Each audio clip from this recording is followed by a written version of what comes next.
All right. So you guys know who I am by now, right? Oh, okay, I've got one. Thank you. Thank you so much. My practice, I'm an endodontist. Anybody know what that is? Root canal specialist. Okay, anybody had any of those? Okay. Eight? Oh my gosh, I got to talk to you afterwards. So you can imagine nobody really wants to see me unless they're in pain and they're very happy to see me, you know? And you know the what the critics say about root canals is, they're just too mean to us. But anyway, even the president, he had to apologize, by the way, for that. But anyway, my practice is in North Potomac, Maryland. I've been there practicing on my own for about 10 years.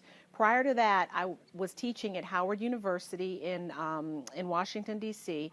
as an assistant professor. So I was teaching the dental students, plus I would, go and practice part-time in various offices around the tri-state area to do root canals.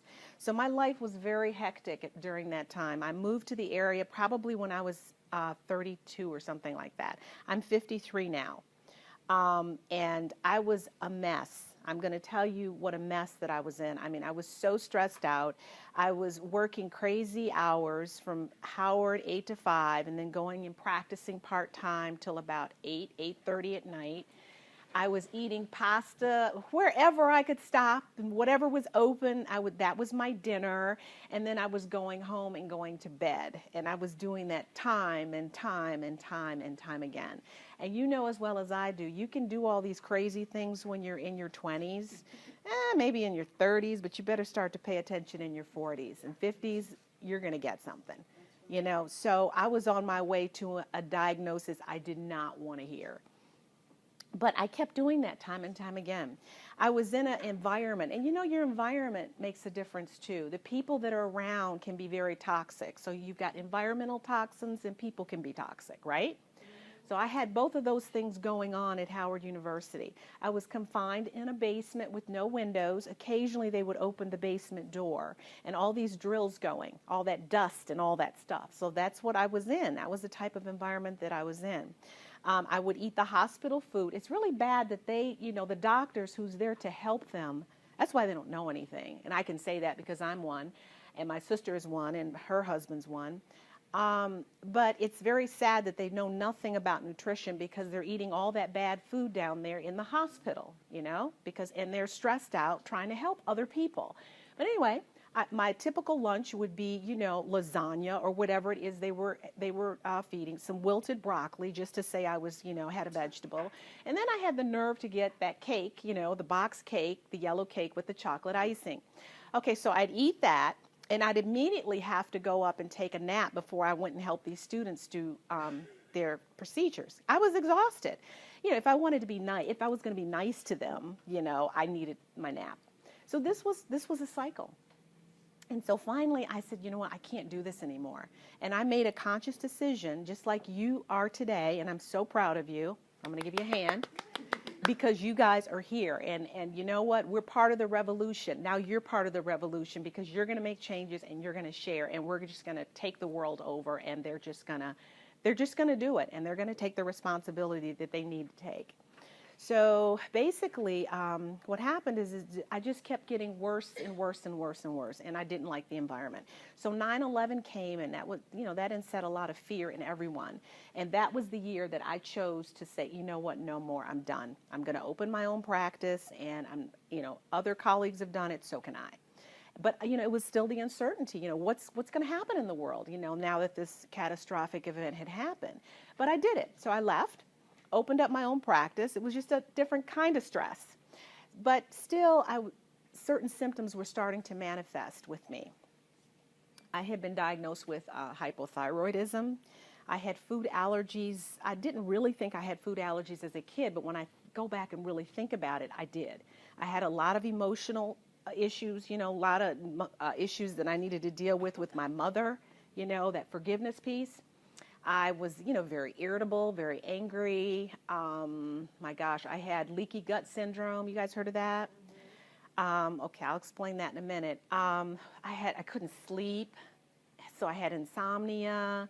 I know I'm missing a whole bunch of other things in there. It's in my book, but I mean, I had a list of things going on, and I went from doctor to doctor to doctor to. I spent so much money So much money. I mean, National Institute of Health Associates, I know you've heard of that in D.C.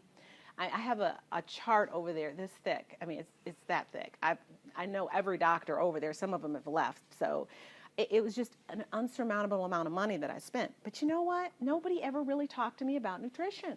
They gave me all these tests, but nobody talked to me about nutrition. I could have saved so much money. So what happened was, what got me on my own course, and that's what you're still going to have to do. You're going to take everything that you've been taught here, and you're going to have to continue to learn on your own to make your own decisions, you know? I mean, you cannot expect a doctor to tell you everything because they don't know everything.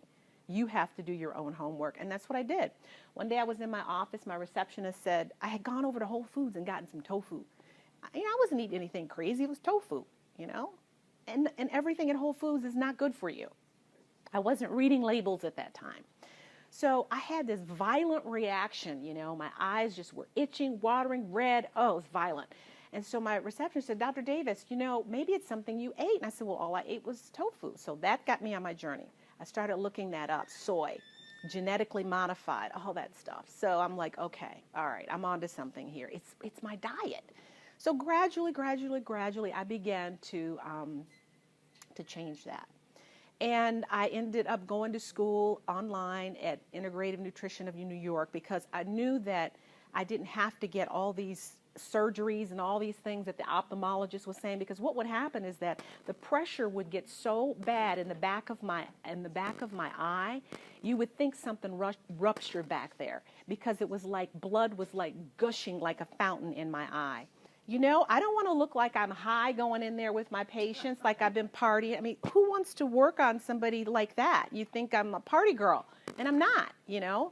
And so it was very embarrassing for me. You know, I had to deal with esteem issues. I learned a lot about myself during that time. You know, during those times, those are perfect times for growth, okay? So I grew up a whole lot, you know, during those times. But my patients were okay with it. You know, I felt I had to explain, but that was okay. So to make a long story short, basically I was on a journey of healing, you know, and I finally got it nutritionally.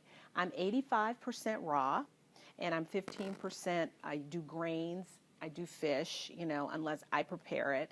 I really don't like to eat chicken or beef. I don't do any of that. Because one thing I do know as a dentist that I wasn't doing, and they didn't teach me in dental school because I had a nutrition class that was a joke. You know, I mean, how can you expect somebody that's supposed to be a nutritionist to teach you nutrition? That is not nutrition. It's the world's way of nutrition, but it's not real nutrition. That chewing your food is so important. Chewing, and chewing. You know, I never really thought that I don't have missing teeth, but, you know, it's not a big deal if people don't replace their teeth. Yeah, it is. Because you can't chew it, because you can't assimilate it, because your body won't recognize it, because your salivary glands can't get in and mix in there and take everything down and pull it apart and then, you know, disperse the needs to the body. Can't do that. Not if you don't chew it. And I wasn't chewing. That was part of my problem. That's how I ended up with leaky gut syndrome. And what that is that, let's face it, you know, inflammation is why everybody is so sick. Whether it's in your head and you're getting Alzheimer's or dementia, whether it's in your joints and you have arthritis, whether it's in your tooth and you need a root canal, whether it's in your gut, and that was my case, and I ended up with leaky gut syndrome. Oh, I had a gluten intolerance too, because I couldn't stay away from Morning Glory muffins at Whole Foods and a whole bunch of other things, you know. But I mean, I thought it was okay. I thought it was healthy. You know, it wasn't like I was eating Little Debbie's or that stuff. I think they still sell. You know, remember that? Ding dongs and all that kind of, I can't believe that. I used to eat that, but, you know, we all did. So, you know, it's just, you know, it's just learning that, you know, oh my gosh, what am I putting in my body? It's reading the food labels. I mean, to me, orange juice is orange juice. It's juice from an orange. It's not, shouldn't have concentrate in there. It shouldn't have all these other things that you go get a orange juice. I don't care if it is organic. They still put stuff in there.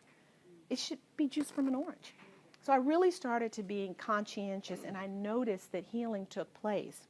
But what the leaky gut syndrome did when I wasn't not only eating properly, but I wasn't chewing my food. So if you're not chewing it, it doesn't matter what you're eating. Your body won't recognize it, and it can't use it. I don't care if it's a piece of celery or whatever that is, okay? It can't recognize it. So what happens is that it becomes foreign to the body, and that's what happened to me. So what happens, we have an immune system. 80% of your immune system is in your gut. 80%. So it really does matter what you put in there. I didn't know that at the time, but yeah, it is. So if you're not chewing, and I wasn't, and so a blob of meat, a blob of whatever would come down, it would be foreign. So all my little foreign cells would go in there and attack, up, emergency. Let's release the histamine because we got to get rid of it. And that's what was going on. And so I became allergic to all this stuff. I mean, all this stuff, good stuff. So what happened was my gut was inflamed, and so it caused the lining of my gut to have like little porous holes in it. Okay, so things would leak out into my bloodstream, the toxins would leak into the bloodstream and cause the allergic reaction. Nobody could figure that out. I went to a neuro-ophthalmologist. I didn't even know it was a neuro-ophthalmologist. And he wanted to do brain surgery. I said, oh, no, I don't think so. Let me go home. Let me get out of here. Yeah, down at American University. I needed help. I didn't know what was wrong. I was grasping for help. My regular ophthalmologist wanted me to take a month worth of Cipro. I'm like, I thought about it because I wanted this thing to go away, but I'm like, I'm not doing that either. I'm going to figure this thing out. It was a journey. Can I tell you that? It was a journey. But I figured it out. But one piece I really didn't want to deal with was the emotional component. And I went to IIN because I realized I like what they said about wholeness and nutrition. You can eat whatever, all the raw, whatever you want to eat, but 4 things have to be in place. We know your nutrition's the key. And those 4 things are, spirituality, your relationships, are you loving people? And I thought, wow, your career, what's your passion? I mean, that you would do at no charge. And exercise, and we know that. And I thought, wow, I knew about the exercise and the spirituality because we're mind, body, and spirit. I didn't think about relationships. And that's where my mother came in, right? And I didn't think about, my career. So you have to have all that because, Elaine was talking about acidity. You can have acidity from your emotions, So, that piece is huge. So now I feel like I'm a whole person and I can come share my story, with you.